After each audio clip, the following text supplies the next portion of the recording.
ഞങ്ങൾ ഇന്നിവിടെ വന്നത് കഴിഞ്ഞ 2 ദിവസം മുന്നേ റെഡ്കോയുടെ ഹെഡ് ഓഫീസിന് മുമ്പിൽ റെഡ്കോ സംരക്ഷണ സമിതിയുടെ നേതൃത്വത്തിൽ അവിടുത്തെ ജീവനക്കാരായിട്ടുള്ള സംഘടനകളായിട്ടുള്ള INTUC-യുടെയും CIT-യുടെ നേതൃത്വത്തിൽ സമരം നടക്കുകയുണ്ടായി. അതിൻ്റെ മുന്നോടിയായിട്ട് അവർ അതിൻ്റെ കാരണങ്ങൾ വിശദീകരിച്ച് പത്രസമ്മേളനം നടത്തിയിരുന്നു. ആ പത്രസമ്മേളനത്തിലും അതിനോടനുബന്ധിച്ച് ഇറക്കിയ പത്രക്കുറിപ്പിലും റെഡ്കോ കറി പൗഡർ ഫാക്ടറിയെക്കുറിച്ച് വസ്തുതാവിരുദ്ധമായിട്ടുള്ള കാര്യങ്ങളാണ് പ്രതിപാദിച്ചിട്ടുള്ളത്. അപ്പോൾ അതിൻ്റെ സത്യാവസ്ഥ വിശദീകരിക്കുന്നതിന് വേണ്ടിയിട്ടാണ് ഞങ്ങൾ ഇന്നിവിടെ വന്നിട്ടുള്ളത്. 2000-ലാണ് റെഡ്കോ കറി പൗഡർ ഫാക്ടറി റെഡ്കോയുടെ ഒരു യൂണിറ്റായിട്ട് സ്ഥാപിക്കപ്പെട്ടത്. ഡൈവേഴ്സിഫിക്കേഷൻ്റെ ഭാഗമായിട്ടാണ് അത് സ്ഥാപിച്ചത്. കഴിഞ്ഞ യോഗത്തിൽ അവർ പറയുന്ന കാരണം കറി പൗഡർ ഫാക്ടറി തുടങ്ങിയതിന് ശേഷമാണ് റെഡ്കോ പ്രതിസന്ധിയിലായത് എന്നാണ് പറയുന്നത്. അതുപോലെ തന്നെ റെഡ്കോയുടെ ക്യാൻസറാണ് റെഡ്കോ കറി പൗഡർ ഫാക്ടറി എന്നുള്ള തരത്തിലുള്ള പ്രചാരണവും അവർ ഇവിടെ നടത്തുകയുണ്ടായി. പത്രത്തിലെല്ലാം വാർത്തയാവുകയും ചെയ്തു. പത്രക്കുറിപ്പിലുണ്ട് അവര് തന്ന പത്രക്കുറിപ്പിൽ റെഡ്കോയുടെ ക്യാൻസർ മുൻ ചെയർമാൻ അങ്ങനെ ഒരു വാക്ക് പ്രയോഗിച്ചിട്ടുണ്ട് എന്നുള്ളത് അവര് സംസാരിച്ചില്ല. പത്രക്കുറിപ്പിലുണ്ടായിരുന്നു, അവര് തന്ന പത്രക്കുറിപ്പിലുണ്ട്. അത് ഞങ്ങളെ കൈവശമുണ്ട് പത്രക്കുറിപ്പ്. അപ്പോ ആ ഒരു വാക്ക് അല്ലെങ്കിൽ ആ ഒരു പ്രതിസന്ധിക്ക് കാരണം റെഡ്കോ കറി പൗഡർ ഫാക്ടറി അല്ല എന്നാണ് ഞങ്ങൾ പറയുന്നത്. റെഡ്കോ കറി പൗഡർ ഫാക്ടറി തുടങ്ങുന്ന സമയത്ത് 20 കോടിയിലേറെ 2000-ൽ സ്ഥാപിതമായിട്ടുള്ള ഫാക്ടറിയാണ്. 2017-ലാണ് അത് നവീകരിച്ച് ഞങ്ങൾ ഇന്ന് കാണുന്ന നിലയിൽ അത് എത്തിയിട്ടുള്ളത്. 2017-ൽ ഫാക്ടറി നവീകരിക്കുമ്പോൾ 20 കോടിയോളം രൂപ അതിനുവേണ്ടി റെഡ്കോ ട്രേഡിംഗ് വിഭാഗത്തിൽ നിന്ന് തന്നിട്ടുണ്ട് എന്നാണ് അന്ന് പറഞ്ഞത്. അതും വസ്തുതാവിരുദ്ധമാണ്.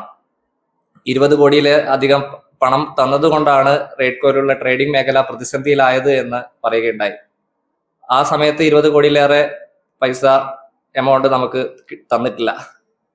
8.5 കോടിയോളം രൂപ മാത്രമാണ് നമുക്ക് അന്ന് ആ സമയത്ത് തന്നിട്ടുള്ളത്.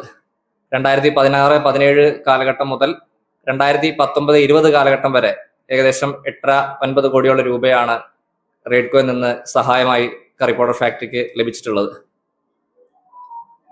അത് തന്നെ ക്യാഷായിട്ടും ബാങ്കുകളിൽ നിന്ന് FD വായ്പ വഴിയും ബാക്കിയുള്ള തുക റെഡ്കോ കറി പൗഡർ ഫാക്ടറി തന്നെ കണ്ടെത്തുകയും അത് ഞങ്ങൾ തന്നെ അടച്ച് ഇപ്പോൾ ഏകദേശം അത് പൂർത്തിയായിട്ട് വരികയും ചെയ്തിട്ടുണ്ട്. 2019-20 ശേഷമാണ് ഫാക്ടറി നല്ല നിലയിൽ ഒരു ലാഭത്തിലേക്ക് എത്താൻ സാധിച്ചത്. 2019-20 കാലഘട്ടം മുതലാണ്. 2025-26 കാലഘട്ടം വരെ ഫാക്ടറി ലാഭത്തിലാണ് പ്രവർത്തിക്കുന്നത്. ആ കാലയളവിൽ 20-21 കോടിയോളം രൂപ സഹായമായി ഹെഡ് ഓഫീസിനും അതുപോലെ ട്രേഡിംഗ് വിഭാഗത്തിനും നൽകിയിട്ടുണ്ട്. 20 കോടിയോളം രൂപ നൽകിയിട്ടുണ്ട്. ഈ 2017 കാലഘട്ടം വരെ തന്നെ 14 കോടിയോളം രൂപ കറി പൗഡർ ഫാക്ടറിയും നഷ്ടത്തിലായിരുന്നു, അതുപോലെ ട്രേഡിംഗ് മേഖലയും നഷ്ടത്തിലാണ്. 14 കോടിയോളം രൂപ 2 കൂട്ടരും നഷ്ടത്തിലാണ്. 2017 ഞങ്ങൾ റിനോവേഷൻ നടത്തിയതിനു ശേഷം അന്നത്തെ MD-യുടെ നേതൃത്വത്തിലായിരുന്നു അത് പ്രവർത്തിച്ചിട്ടുണ്ടായിരുന്നത്.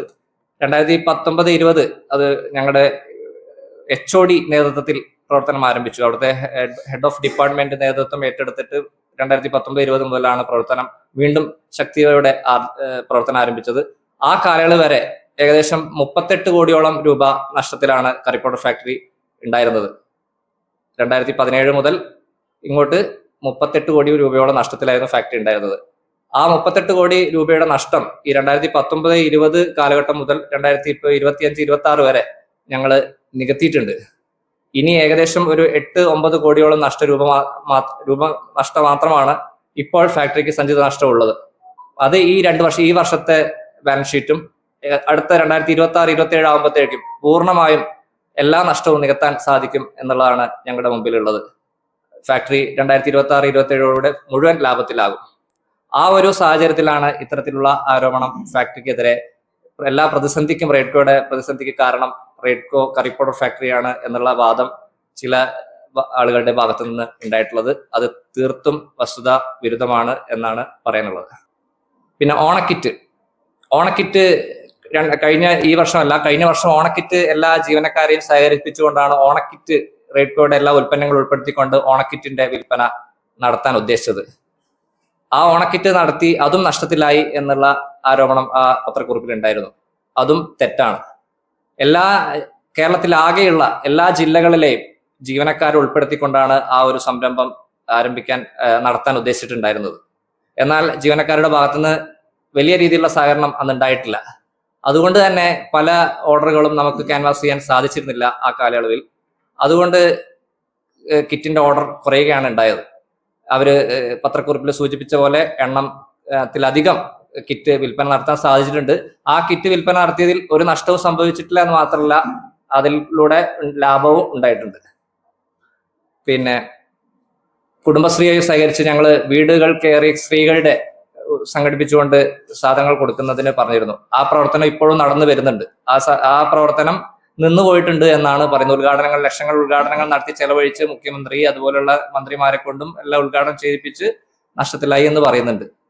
ആ പ്രവർത്തനങ്ങളും നടന്നിട്ട് വരുന്നുണ്ട്. അത് മറ്റൊരു രീതിയിൽ നടന്നിട്ട് വരുന്നുണ്ട്. കുടുംബശ്രീയുമായി സഹകരിച്ചുകൊണ്ട് അവര് സ്വയം ചെയ്തു വരുന്നുണ്ട്. കുടുംബശ്രീയും അവരുടെ ഉൽപ്പന്നങ്ങൾ അതുപോലെ നടത്തി വരുന്നുണ്ട്. അപ്പൊ അവരെ ബുദ്ധിമുട്ടിക്കാത്ത രീതിയിലുള്ള പ്രവർത്തനം റേഡ്കോയുടെ ഉൽപ്പന്നങ്ങൾ വെച്ചും ഞങ്ങൾ അത് നടത്തി വരുന്നുണ്ട്. മറ്റൊരു രീതിയിൽ അത് ചെയ്തു വരുന്നുണ്ട്. അതും നിർത്തിയിട്ടില്ല.